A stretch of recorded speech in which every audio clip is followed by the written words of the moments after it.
प्रकरण लंबा होने के कारण शायद तुम्हारे सबके मनों में वो सिद्धांत नहीं होगा। मैं पृष्ठपेषण नहीं करता, किंतु अपने अभ्यासी बच्चों को एक ऐसा रास्ता दिखलाना चाहता हूं जिस पर चल करके वो कल्याण की आदि शोध को प्राप्त हो जाए। एक सिद्धांत की बात मैंने समझाई थी, स्वाध्यायात योगमासीत योगात स्वाध्याय भावनेत स्वाध्याय योग संपत्त्या परमात्मा प्रकाशते। हम सबका लक्ष्य केवल मात्र एक है कि परम पुरुष का साक्षात्कार हो जाए, और परम पुरुष वो परमात्मा है, पुरुषोत्तम है, ईश्वर है। वो उसको हम देख सकें, जान सकें, अनुभव कर सकें,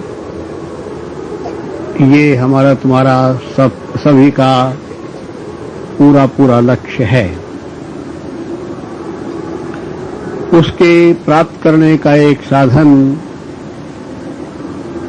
जो उपनिषदों में वर्णित है और भिन्न भिन्न तरीके से मैं तुम सबको प्रायः समझाता रहता हूं,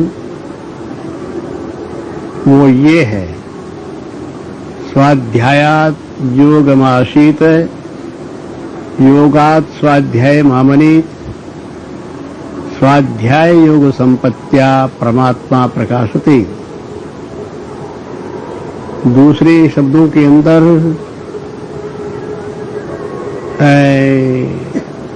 जप शांता शिवम ध्याये, ध्यान शांता शिवम जपे। इसका अर्थ ये है, मनुष्य स्वाध्याय के बल से योग को प्राप्त हो। मैंने स्वाध्याय का वर्णन तुम्हारे सामने कई बार कर दिया है। स्वाध्याय के दो अर्थ होते हैं, प्रणवादि पवित्राणाम जपस्वाध्याय,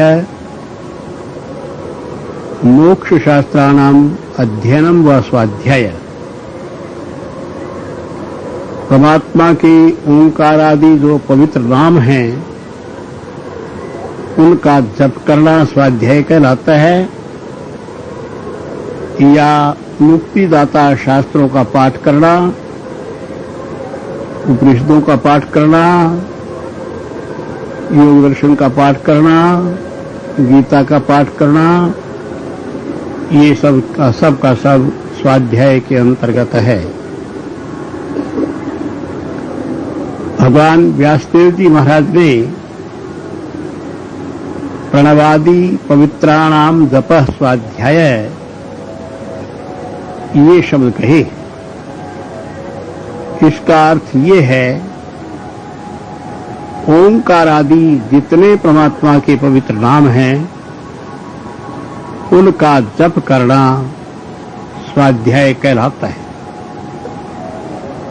उसमें ओम भी है, राम भी हैं, कृष्ण भी हैं, वासुदेव भी है, और इसी प्रकार से जो मंत्र तुम्हें ध्यान की समय दिया जाता है, जिसको जपा गायत्री कहते हैं, उसके लिए लेख है ये, अनया सदृशी विद्या अनया सदृशो जपो न भूतो न भविष्यति। इसके समान कोई विद्या और इसके समान कोई जप जो अब तक हुआ है न कभी आगे होगा। अर्थात सबसे उत्कृष्टता इस जप को दी गई। तो सिद्धांत की बात क्या रही? जप शांता शिवम ध्याये, ध्यान शांता शिवम जपे, स्वाध्यायात योगवासी। स्वाध्याय करता करता मनुष्य थक जाए तो योग करे, ध्यान में बैठ जाए। मैं तुम्हें रोज रोज ये उपदेश करता हूं कि प्रातःकाल 2 घंटे बैठ करके अपने गुरु मंत्र का जाप किया करो। यद्यपि दीक्षा काल में उस मंत्र के जपने की विधि और तरह समझाई गई थी, और वो विधि ये थी कि एक ध्यानी बैठ करके श्वास प्रश्वास से अपने इस मंत्र का जाप करें। किंतु बहुत लोग इस प्रकार के हैं, श्वास प्रश्वास की विधि का पालन नहीं कर पाते। थोड़ी देर बैठ करके वो करने लगते, आरंभ करते हैं, बस इतनी देर में उनको नींद आनी शुरू हो जाती। तो एक बार ये किया, बस 2 या 3 बार कहने पर निद्रा शुरू हो जाती है और शयन आरंभ हो जाता है। इसलिए हमने दूसरी विधि का उपदेश किया जो श्री आनंद प्रभु जी का प्रदत्त उपदेश है। जिस विधि का पालन श्री प्रभु जी अपने आप कराया करते थे और ये आज्ञा दी गई थी, तुम इस मंत्र को जीव से भी जप सकते हो। स्वाध्याय की पराकाष्ठा का एक नियम चलता है कि जिस मंत्र को हम जीव से जपते हैं, बोल बोल करके सुना सुना कर जपना और होता है, और जीव जपती रहे, होठों से आगे आवाज न जाए, वो 500 जप कहलाता है। जब ये जप 2, 3, 4 घंटे लगातार होने लगेगा, उसका परिणाम ये निकलेगा कि वो जप मन में होने लगेगा। फिर हमें जप करने की, जीव से जप करने की आवश्यकता नहीं पड़ेगी, वो मंत्र मन में घूमने लगेगा। किंतु एक बात का ख्याल रखना चाहिए, यदि हम यूं बैठ कर जपते हैं, नींद आएगी, तकिया लगा कर जगते हैं तो नींद आएगी, दीवार में पीठ लगा कर जपते हैं तो नींद आएगी। किंतु स्वस्तिक आसन या सिद्धासन, पद्मासन या गोमुखासन, ये आसन ऐसे हैं जिनमें मेरुदंड सीधा रहता है। भगवान ने आज्ञा दी गीता के अंदर, समम काय शिरोग्रीवम धारयन् अचलं स्थिर संप्रेक्ष्य नासिकाग्रम स्वम दिशश्चानवलोकयन्। अपने ग्रीवा, सिर, गर्दन सबको सीधा रख करके और नासिकाग्र भाग को देखता हुआ, खैर वो नासिकाग्र भाग बड़ी विधि और है, मैं उसको नहीं समझाना चाहता क्योंकि उससे तुम्हारी साधनाओं में विक्षेप आ जाएगा। कोई मनमाना साधक वैसा करने लगेगा। वही करो जो आज्ञा दी गई है, जो समझाया गया है। पहले अपने गुरु मंत्र का जाप करो जीव से करते करते वो अपने आप कुदरती मंत्र मन में प्रवेश कर जाएगा और फिर मन मन में होने लगेगा। यदि 2 घंटे बैठ करके वो मंत्र हम मन मन में हमारे होता रहता है, मन में तब होगा मेरुदंड सीधा रहेगा, तो नहीं तो मन में करने लगोगे और नींद सताने लग जाएगी। तो इसलिए मन के जप के लिए भी मेरुदंड को सीधा रखना जरूरी है। मन में जो लोग 2 घंटे बिना निद्रा के मानस जाप कर लेते हैं, तो शनै शनै उनका मंत्र बुद्धि में प्रवेश कर जाएगा, कारण शरीर में प्रवेश कर जाएगा।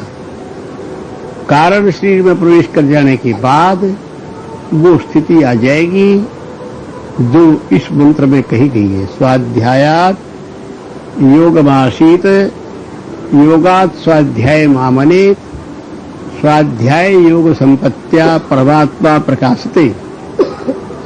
कारण शरीर तक मंत्र पहुंच जाने पर परमात्मा का प्रकाश स्वाभाविक हो जाएगा। इसलिए अपने मंत्र का निरंतर जप करना चाहिए। जप शांता शिवम ध्यायेत। जप करते करते थक जाओ तो अपने इष्ट देव का ध्यान करने लग जाओ। ध्यान करते करते थक जाओ तो फिर जप करना शुरू कर दो। ध्यान शांता शिवम जपेत और जप शांता शिवम ध्याये। स्वाध्यायात योगमासीत योगात स्वाध्याय मामने स्वाध्याय योग संपत्त्या परमात्मा प्रकाशते। जो इस प्रकार से स्वाध्याय करते रहते हैं, मंत्र का जाप करते रहते हैं और जाप के बाद फिर ध्यान करते हैं, ध्यान के बाद फिर जाप करते हैं, ये जप और ध्यान का परिणाम ये निकलेगा परमात्मा प्रकाशते। परमात्मा का प्रकाश स्वाभाविक हो जाएगा, जिसके दर्शन के लिए हम प्रयत्नशील हैं। ध्यान कैसे करना चाहिए मैंने समझाया तुम्हें। थोड़ी देर के लिए मूलाधार कमल के अंदर ध्यान करने की विधि तुमने गुरुदेव के मुख से सुनी और वो ध्यान करते हो। वहां मूलाधार कमल सुषुम्ना के आरंभ में है, गुदा द्वार से 4 अंगुल ऊपर है। आवश्यक है मेरुदंड को सीधा रखा जाए क्योंकि कमल सुषुम्ना के अंदर है। ये नहीं कोई हड्डियां तोड़ फोड़ करके कमल को ढूंढना चाहेगा उसको नहीं मिलेगा, किंतु ये विज्ञानमय कमल है, दिव्य दृष्टि के द्वारा ही देखा जा सकता है। जो दिव्य दृष्टि भगवान ने अर्जुन को दी थी और ये स्पष्ट कह दिया था, न तो माम शक्यसे दृष्टुम अनेनैव चक्षुषा दिव्यम ददामि ते चक्षु पश्य मे योगमेश्वरम। अर्जुन तुम मुझे अपनी आंखों से नहीं देख सकता, मैं तुम्हें दिव्य चक्षु देता हूं, उसके द्वारा तू मेरी योगेश्वरी को देख। ये कहने पर अर्जुन को सब दिखाई दिया जो कुछ देना चाहिए था। इसलिए गुरुदेव के उपदिष्ट मार्ग से जो ध्यान करने की विधि बतलाई गई है, वहां दिव्य चक्षु काम करेंगे। बहुत से वैज्ञानिकों ने शरीरों की 4 फीट चीर फाड़ करके शरीर में कमल देखने की चेष्टा की, उनको कुछ नहीं मिला, न कोई कमल दिखाई दिया। महर्षि स्वामी दयानंद जी के इतिहास में भी ऐसी बात मिलती है कि उन्होंने किसी मुर्दे को उठा करके उसको चीर फाड़ कर देखा, उनको कोई कमल वगैरह नहीं मिला। कारण उसका केवल मात्र एक ही था ये इस तरह मिलने की चीज है ही नहीं। ये तो केवल मात्र दिव्य है और दिव्य चक्षुओं से ही इसका अवलोकन किया जा सकता है। तो इसलिए जप को बढ़ाओ और जप करते करते थक जाने के बाद 15-20 मिनट ध्यान किया करो। उस जप के परिणाम स्वरूप ध्यान लगने लगेगा, एकाग्रता आ जाएगी।